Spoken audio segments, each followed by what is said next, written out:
wala kami masyadong pauhuli. Marami na rin po kaming alam sa teknolohiya. Pero mas mabuti po kung mapapalawak pa namin ang kaalaman namin dito. Naisip ko din na marami pa talaga tayong dapat matutuhan. Pero sa paggamit at pag-alam ng mga makabagong teknolohiya, dapat alam natin ang tamang paggamit nito, ha? Tandaan, Gawing may karapatan at kaayusan ang lahat ng mga bagay. very good. O, Bible story naman tayo. Sige po, Kuya Eric. Okay, kahapon ay natunghayan natin ang tungkol sa pakikipagtunggali ng isang lalaki kay Jacob. At binasbasan po si Jacob ng lalaking nakipagtunggali sa kanya. Di na po tatawagin Jacob ang kanyang pangalan kundi Israel. At pagkatapos ng pangyayaring iyon, sa wakas, nagtagpo ang magkapatid na si Esau at si Jacob. Ano po ba nangyari, Kuya Eric? Sinaktan po ba ni Esau si Jacob? Nag-away po ba sila? Ano po ba nangyari? Teka, cool ka lang. Ito, babasahin na natin. Sa aklat pa rin ng Henesis, sa 33, 1 hanggang 11. At itiningin ni Jacob ang kanyang mga mata, at tumingin, at narito, si Esau ay dumarating, at kasama niya ay 400 tao. At kanyang binahagi ang mga bata kay Leah at kay Rachel, at sa 2 alilang babae. At inilagay niya ang mga alila na kasama ng kanilang mga anak na pinakapanguna. At si Leah na kasama ng kanyang mga anak na pinakapangalawa. At si Rachel at si Jose na pinakahuli. At siya naman ay lumagpas sa unahan nila at yumukod sa lupa na makapito hanggang sa nalapit sa kanyang kapatid. At tumakbo si Esau na sinalubong siya at niyakap siya at niyapos siya sa leeg at hinagkan siya at nag-iyakan. At itiningin ni Esau ang mga mata niya at nakita ang mga babae at ang mga bata at sinabi, "Sino-sino itong mga kasama mo? Ang mga anak na ipinagkaloob ng Diyos sa iyong lingkod." Nang magkagayoy, nagsilapit ang mga alilang babae, sila at ang kanilang mga anak, at nagsiyukod, at lumapit din si Leah at ang kanyang mga anak, at nagsiyukod. At pagkatapos ay nagsilapit si Jose at si Rachel, at nagsiyukod. At kanyang sinabi, "Anong palagay mo sa buong karamihang ito na nasumpungan ko nang makasundo ng biyaya sa paningin ng aking Panginoon? Mayroon akong kasya, kapatid ko. Ariin mo ang iyo." "Hindi, ipinamamanhik ko sa iyo na kung ngayon nakasundo ako ng biyaya sa iyong paningin, ay tanggapin mo nga ang aking kaloob sa aking kamay. Yamang nakita ko ang iyong mukha, na gaya ng nakakita ng mukha ng Diyos. At ikaw ay nalugod sa akin. Tanggapin mo, ipinamamanhik ko sa iyo ang kaloob na dala sa iyo, sapagkat ipinagkaloob sa akin ng Diyos. At mayroon ako ng lahat."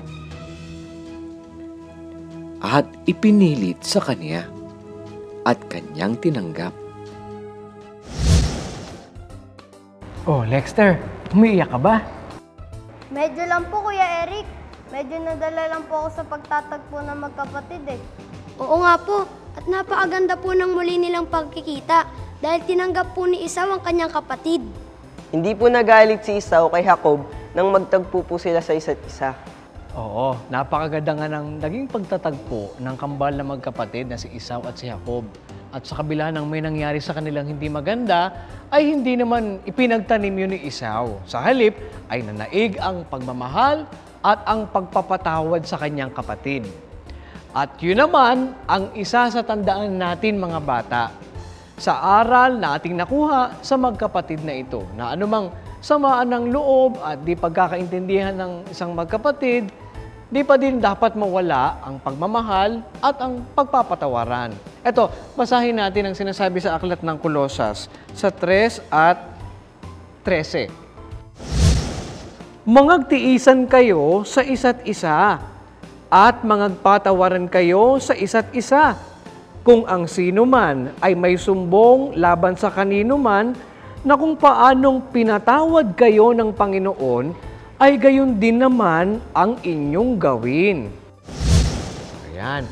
Naintindihan nyo ba yung sinasabi ng Biblia? Opo, Kuya Eric! At ang naging resulta ng kanilang pagtatagpo ay ang pagtanggap ni Esau kay Jacob at sa kanyang sangbahayan. Kuya Eric, ano po ba ang sumunod na nangyari sa pagtatagpo ng magkapatid? Yan naman ang susunod na alamin natin bukas kung loloobin ng Panginoon. Kaya't huwag kayong absent sa panonood ng Bible story, ha? Sa paglawak ng teknolohiya, lumalawak din ang magagawa nito sa ating buhay. Mahalaga din naman na malaman natin ito. Pero sa kabila na malawak na ang ating pinag-aaralan, dapat alam natin kung bakit natin ito ginagawa. At ito ay paggawa para sa ikaluluwalhati ng Diyos. Basahin natin ang nakasulat sa aklat ng unang Korinto sa 10 at 31. Kaya kung kayo'y nagsisikain man o nagsisiinom man o anuman ang inyong ginagawa, gawin ninyo ang lahat sa ikaluluwalhati ng Diyos.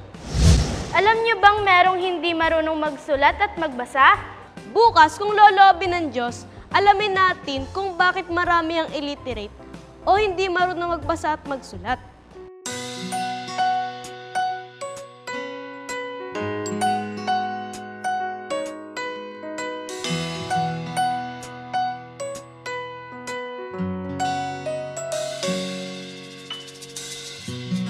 Tagulan ay dumarating, ito'y paghandaan natin. Katawan ay palakasin sa mga wastong pagkain. Kalungkutan natin ay papawiin pagkatapos ng ulan, araw ay sisikatin. Sa pagbuhos ng ulan, ating ngang nalalaman, sa Diyos nagmumula ang kabutihan. Pananim at kagubatan, nadidiligan, sa lupa'y nararamdaman kanya. Pagmamahal magpakailanman.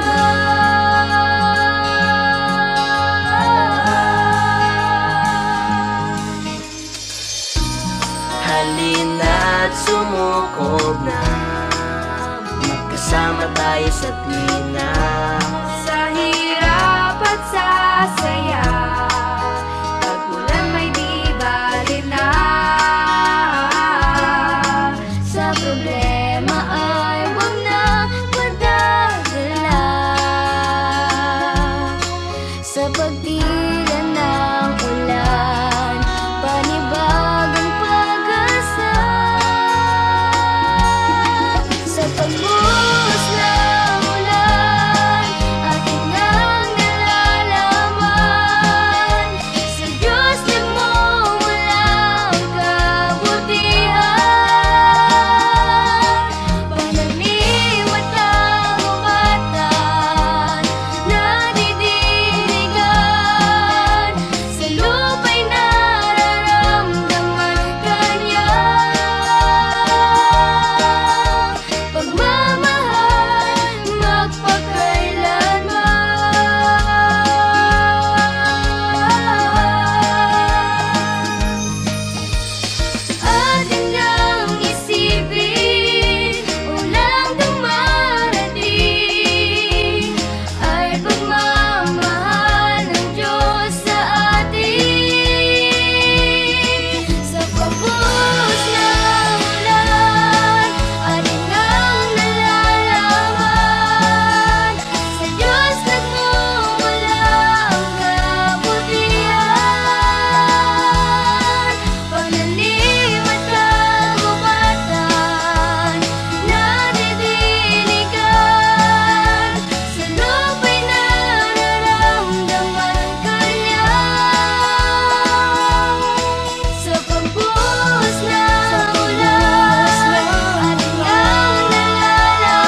bata, bukas kung loloobin ng Panginoon ay muli tayong magkita-kita. Dito lang sa nag-iisang Bible School on Air, ang KNC Show!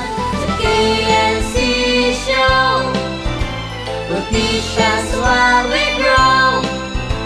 Sa tulong ng ating Diyos Ama, isipan ay magliliwanag. The KNC Show!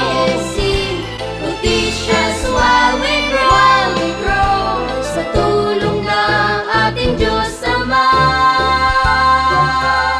isipan ay magliliwanag na.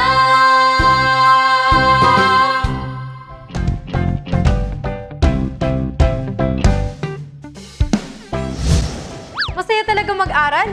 Bukod, sorry, last. Ate, dapat pala. May umatak.